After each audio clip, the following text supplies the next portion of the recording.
Is this thing on? Hello? I found this old audio recorder on the side of the road today.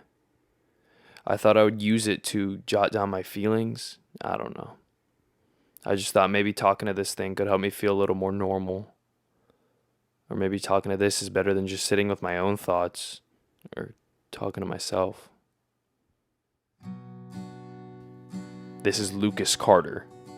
I am 17 years old, but after what I've been through, I feel much, much older. I am one of the very few non-infected survivors of the F13 virus outbreak. But this isn't just any virus. The F13 is a disease that slowly kills and takes over your body, and then eventually your mind. And then the infected turn into shells of what they once were.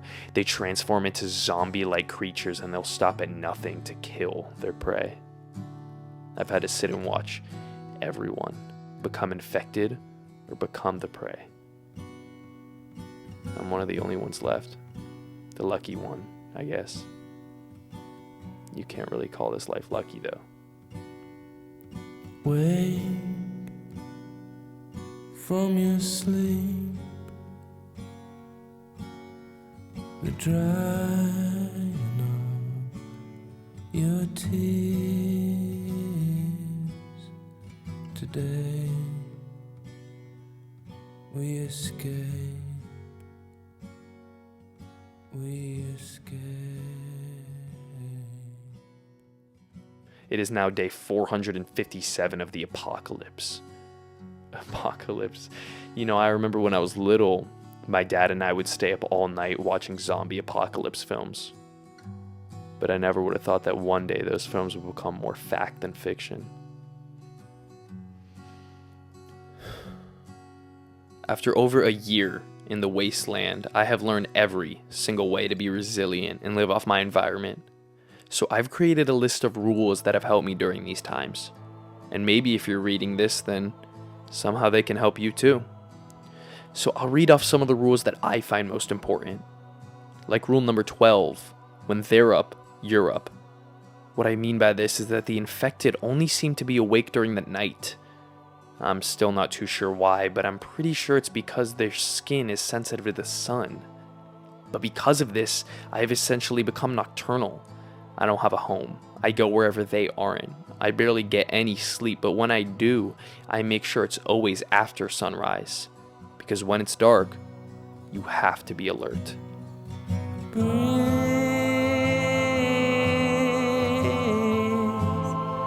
Keep breathing. Don't lose your nerve.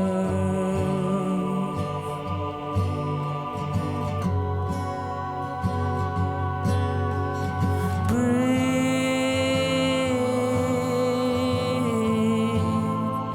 Keep breathing. I can't do this alone. Another one is rule number 4, which is scavenge for anything that you can find. I try to get any small amount of food that I can find, and I'll eat whatever I can. Sometimes I probably shouldn't be eating some of this food, but, you know, getting sick is better than not eating at all, I guess.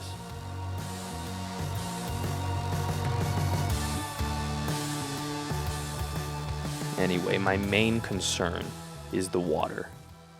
When the outbreak first began, people stocked their homes with bottles, but unfortunately I've used all that there is. I ran out about 4 days ago. This is my biggest worry right now, because if anything will kill me out here, it'll be the lack of water. I'm getting ready right now to go look for some water source, any water source that I can find. And to be honest, I should probably stop this here because it's getting pretty dark out. But before I go, I'll leave you with the most important rule, which is rule number 1. Never, under any circumstances, leave your weapon behind.